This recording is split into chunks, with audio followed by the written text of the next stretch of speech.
works by the yeast eating the sugar. It's made by making a mash bill. So you can distill pretty much anything. You can distill anything into alcohol. And what it does is you're trying to extract the sugars so that the yeast, because to you add yeast to the mash bill to extract sugars so that it will bubble up and then you can distill it. Because basically what you're distilling is the the yeast eat the sugar and basically poop out, or or eat and release alcohol. And when you add it to a copper pot still or a continuous still, um, it basically, you're going to separate the alcohol from the yeast and the water. You're going to separate the mash bill from the yeast and the water to create alcohol. It actually goes up through a big vat, like a big. Um, when you're talking about copper pot still and alembic still, and you're talking about continuous still, it's a little bit different. So copper pot still is when you actually um, take a mash and put it into a copper pot still that's made out of pure copper, and a couple other different metals. It all depends on the um, the distiller's specific specifications to how they want it distilled. But usually you put the mash in and you boil it at like 173 degrees if you're gonna, because you want to separate it. You want to separate the alcohol from the water. So when you put it in at 100, when you put it in and you boil, basically you're boiling it. You're heating it.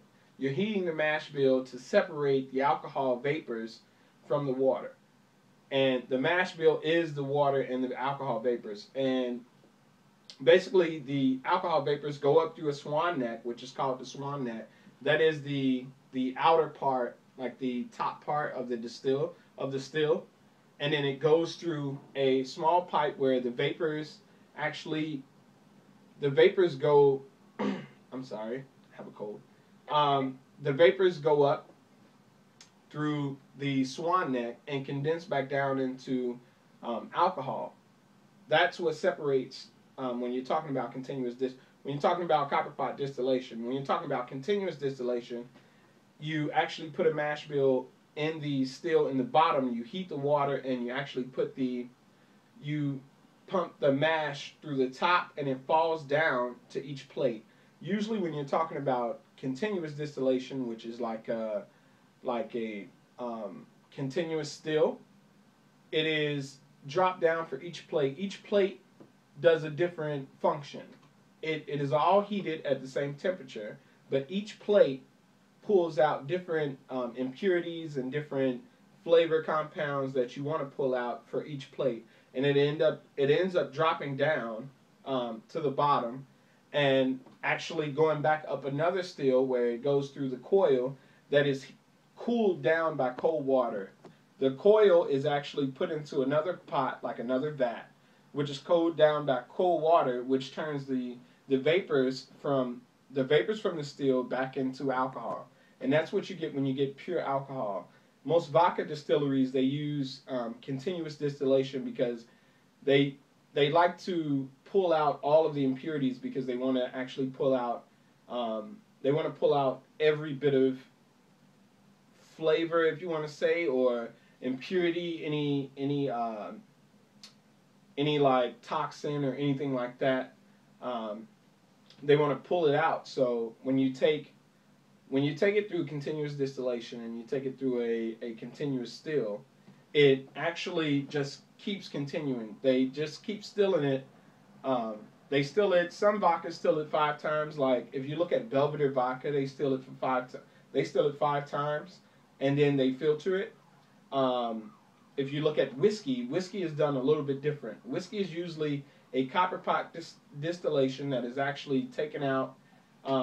You put a corn mash bill in, which is 51% corn. It has to be, when you're looking at whiskey, any whiskey or bourbon made in like Bourbon County region has to be made from at least 51% corn, and um, it has to be done with with a little bit of precision. It takes time. It takes a little bit of skill and finesse, but you have to send it through the still. You can only like. It's weird. Let me kind of start from the beginning. If you look at copper pot distillation for whiskey, if you can distill it, you can only distill it at a minimum of a maximum of 160 degrees. You can distill vodka at a maximum of 190 degrees. When you're distilling it at 190 degrees, you're really trying to take out all of the impurities. When you're distilling it at 160 degrees, you're trying to leave in some of those impurities. You're trying to leave in some of the oils because that's where you get the characteristics, the softness, maybe like the little bit of characteristics from the grain itself, from the corn grain itself. If you're looking at vodka, vodka is distilled to pull out those impurities. It is distilled to actually be the lightest distilled spirit, you know, on earth. That's really what that's really what it's done for. Like if you look at, if we keep going and look at gin, because everything is distilled a little bit differently. So whiskey is always distilled at 160 degrees. The thing about whiskey is when you talk about whiskey and you're thinking about grain and corn, whiskey has to be made from a grain or corn. When you're talking about Tennessee, huh? No, keep going. I'm sorry. Oh, I'm sorry. Yeah. No. Keep talking. My bad. Keep going. Oh, I'm sorry. I'm sorry. But like, if you're looking at like bourbon itself has to be distilled at 160 degrees. The mash bill has to be made from at least 51% corn, and it has to be made in the United States of America. So that's where when you're looking at certain things like that, when you're looking at whiskey, it has to be made from at least 100. Like it has to be distilled from at least 51% corn. But certain corn, yes, Very ma'am. good. That's awesome. Plenty for me to go on there.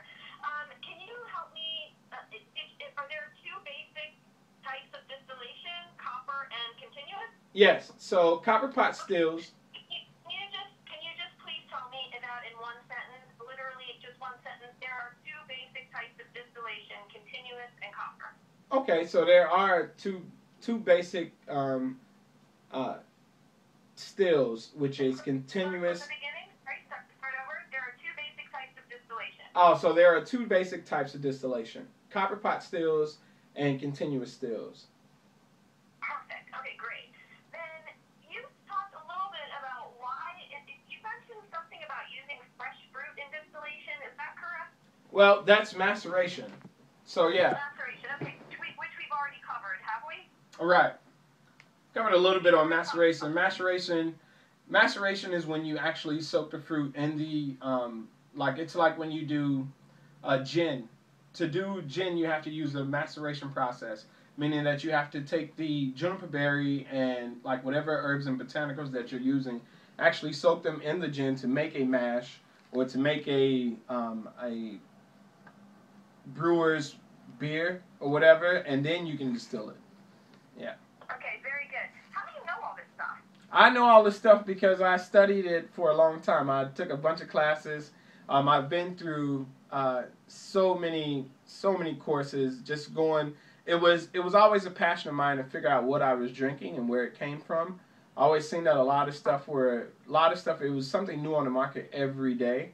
So I really wanted to know exactly where some of this stuff came from. I really wanted to know what I was drinking and some of the stories behind it, because you heard so many great stories and so many great, like, you know, so many great. You know more than suffice it to say, you know more than the average bartender about the history of spirits and where they come from and how they're made. Is that accurate? Oh yeah, when it comes to spirits and bartending and spirits, yes, I know a lot more than the average bartender because I take it seriously. It's a passion of mine.